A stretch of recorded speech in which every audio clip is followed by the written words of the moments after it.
وخاصة بعد 8 أعوام في العسكر هناك عند ليفار ملوك العسكر يتقدم ليلبس الفانيلا الحمراء للوداد اللاعب وفرصة خطيرة وهدف أول. هدف أول وداد، هدف أول وداد من أول دقيقة، هدف أول الوداد من أول دقيقة عن طريق اللاعب فابريس. عندما في وقت الحديث عن استقبال الوداديين ليوسف القديوي يستقبل الشباك الأهلاوي لأحمد عادل عبد المنعم أول هدف للمباراة عن طريق اللاعب فابريس عندما مباراة في طابع ودي ممكن لكن في شكل رسمي. الوديات في غياب الأنصار والجماهير والحماس، ولكن في حضور الرهان الشامبيونز ليج تتكلم بقوة. وهدف ضد مجريات اللعب بمعنى في اتجاه معاكس بمعنى نيران الصديقة. أول كرة والمحاولة والفرصة وجول. أسرع هدف في دوري أبطال أفريقيا هذا العام وممكن من أسرع عبد الفضيل يسجل في مرماه. ترجع كرة خطيرة من دومينيك، فرصة كبيرة النادي الأهلي عنده شانس وكرة والتعادل الأهلاوية. التعادل من العمدة. أي مباراة، أي مباراة تنطلق، أي إثارة، نتكلم عن أي لقاء سنعلق. مش ممكن، مش معقول، مش ممكن السيناريو المجنون في مباراة الحمراء يا وين الأهلي القاهري والوداد البيضاوي. الله على بداية المباراة. أي إثارة، اي اثاره، هدف من هنا وهدف من هناك. شوف الكره وشوف اخطاء الدفاع في الانطلاق، يمشي قده، ترجع الكره العمده هو اللي بداها. متعب تتهيل دومينيك دا سيلفا، ترجع وتطيح قدام العمده ومتعب في الجول. واحد الاهلي واحد الواك الوداد. حقيقه شكلها مباراه جميله جدا من مباريات دوري ابطال افريقيا المثيره. وتريكا نعرف نادي المياغري ممتاز جدا على الكرات الثابته. وفرصه هنا من وائل جمعه يتقدم الثاني، الهدف الثاني رغم محاوله الحارس نادر، رغم محاوله المياغري الهدف الثاني. اذا هدفين للاهلي مقابل هدف للوداد. 3 اهداف في اقل من 22 دقيقه في منتصف الشوط الاول. 3 اهداف، الفرجه موجوده والاثاره موجوده في هذا اللقاء العربي في صراع الكبار وصراع الزعامه للقلعة الحمراء بين النادي الأهلي ووداد كازابلانكا. هنا الإصرار من وائل جمعة اللي يسجل أولى أهدافه الموسمية في كأس الأبطال. إذا هدفين لهدف.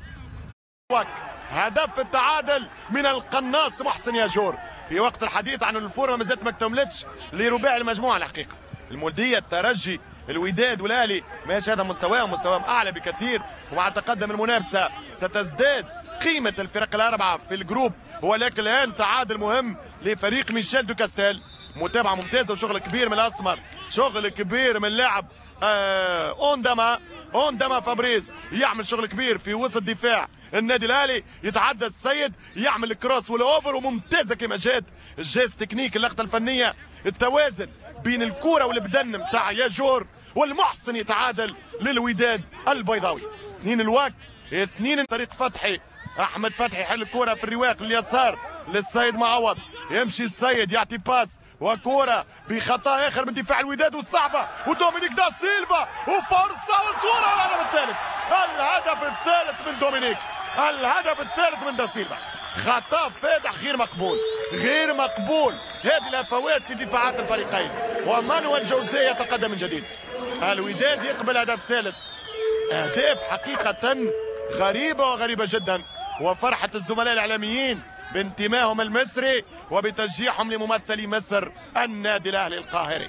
3-2 من دومينيك دا سيلفا. كرة دخلت في العمق، خرج باش يعمل اوفسايد، مش معقول. دومينيك يهرب امام المياغري، يتعدى ويحط اغلى هدف لاغلى نقاط في بدايه المشوار للنادي الاهلي حاليا. مش ممكن الدفاع الودادي، مش ممكن دفاع كازابلانكا. شوف الهدف الثالث، خاف من ضربه الجزاء نادي المياغري.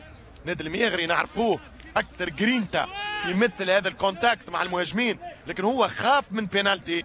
حاول يفتك الكرة. هيتشكوك يحضر الليلة في القارة، يستدعيه السفير المصري والسفير المغربي لقمة إثارة كرة القدم في الكاف كومبيتيشن. 3-3 وبالكابوس المغربي وبالشاشية المغربية يتقدم الواك لثالث الأهداف.